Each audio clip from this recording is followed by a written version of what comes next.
ngisesenayo ipower yokuthi njengamanje ngine strategy sithi mina ngiyaphopha up ngengoma yami bayayithanda locally. Why mina ngingenzi ama-event?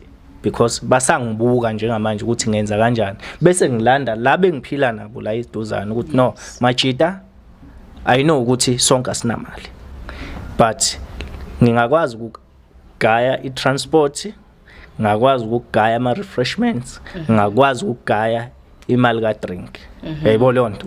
Siyasupportana. Ngi-artist uyangazi ngihlupheka njengaye, uyabona? So uzo-understand ukuthi no, angiye lapha. And mind you, uma uzohamba nje uyobuka kuyi-profile yami yama-event, uzofika ukuthi kuyi-post eyodwa kunama-artist awu-20 or more. Kulama-artist awu-20 mhlampe kunawu-4 asejozini, kunawu-4 akaNongoma, kunawu-2 asehluhlu, kunamanye asemtuba, mhlampe khona wasebheyi, yabo.